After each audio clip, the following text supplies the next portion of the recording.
Why do growing businesses love working in Slack? Let's ask Christy at Ari Bikes. Running things in Slack saves me so much time. AI summaries save 97 minutes per week. What say you, Rox from Gosney? Slack helps us build community, it helps us build connection. Your partners, vendors and customers all in one place. Take us on home, Ashley from Caraway. If we didn't have Slack tomorrow, I would explode. Well, let's not let that happen. Visit slack.com/podcast to get 50% off Slack Business Plus.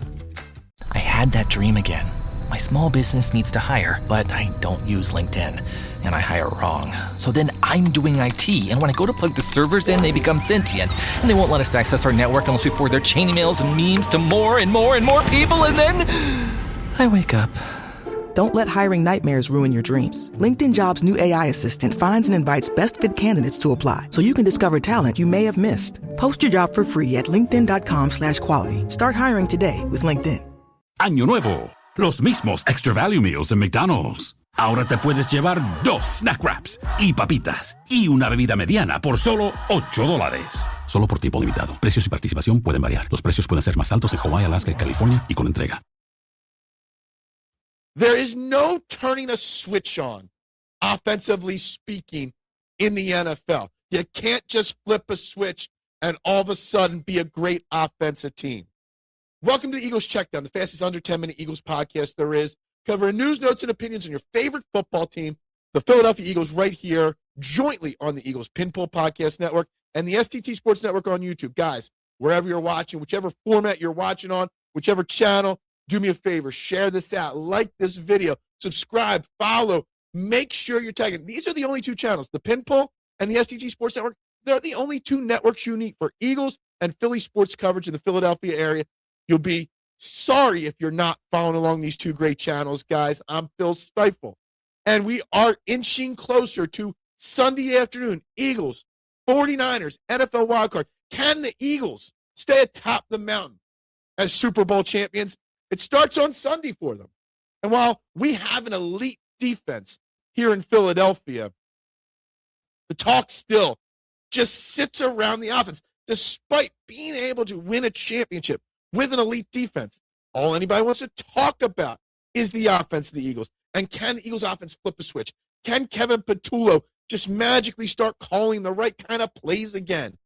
It's not going to happen, guys. Look, the 49ers defense is obviously massively banged up. They're obviously injured, especially at the linebacker position. Obviously, Bosa went out early in the year. Fred Warner's going to be out for this game, could come back later if we do lose to them in the playoffs. Tatum Bethune out for the 49ers. Now, they have some key injuries on offense. We'll get to them in a second. But they're so desperate right now. They signed Eric Kendricks off the practice squad a few weeks back, and they just signed former Eagle Kazir White, who hasn't played this year at all, to be added to their defense. That's how beat up they are. So despite the struggles of the offense, despite the 49ers injuries, it's both ways. It doesn't matter to me. The Eagles' offense has been anemic, inept. Insert any adjective to describe it. But it's okay. Because when the lights are the brightest, Jalen Hurts makes the big plays. You still have elite wide receivers. You still have Saquon Barkley. And hopefully we're going to have a healthy offensive line. Now, 49ers injuries on Monday, Kyle Shanahan did mention that Trent Williams, their stud tackle, and Ricky Pearsall, who's been their top wide receiver this year, not sure whether they're going to be able to dress on Sunday. Based off a reading between the tea leaves and the tone in his voice, it's leaning more and less likely that those guys will be available than likely. It is what it is. Bryce Huff, by the way, it's his big return to Philly game. His revenge game against the Eagles for casting him off to the 49ers, but that's that. The Eagles' 2 key injuries, Nakobe Dean and Lane Johnson.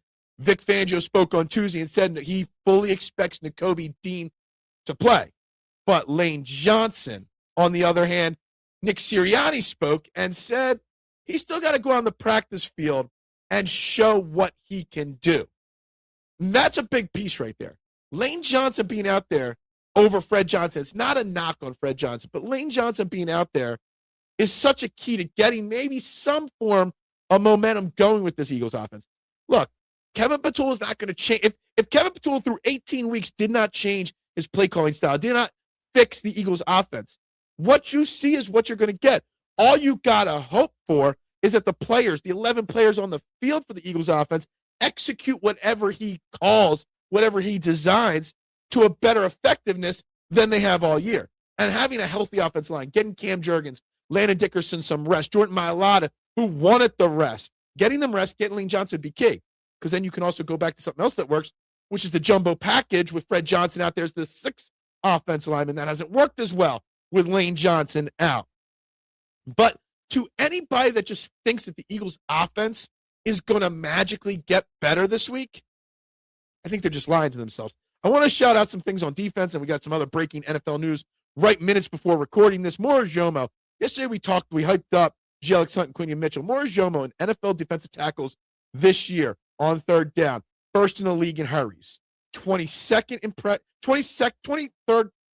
third in pressures with 23 of them, and third in pressure rate at 16.3%. Phenomenal season for the young defensive tackle, Morris Jomo. Giving Howie Roseman, not just, Morris Jomo, Alex Hunt, a lot of these guys, he's going to have some tough decisions to make defensively speaking, because there's a lot of guys that got to get paid, and you can't pay them all. Cliff Kingsbury was fired, so was the defensive coordinator of the Washington Commanders. But there's a lot of guys. Matt Eberfluss was fired by the Dallas Cowboys. I worry about Christian Parker, Clint Hurt, and Bobby King, the linebackers coach. 1, 2, or all three of those guys may get poached this offseason. They really might be.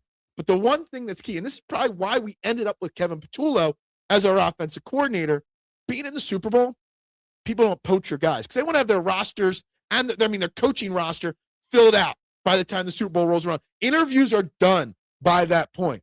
So most DCs and OCs, there are now 7, not 6, because breaking news here in a second, opening head coaching jobs right now in the NFL. They're going to get hired before the Super Bowl, most of those coaches. Their coordinators are going to be filled out.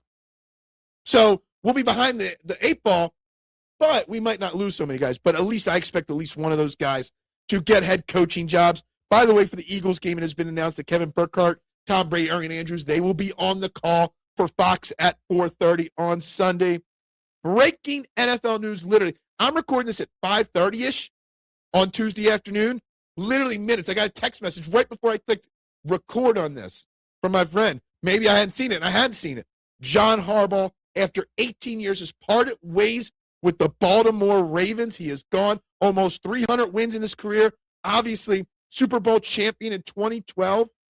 Some will say it should have been done a year or so sooner. I don't know. That's whatever it is. It's a bold move.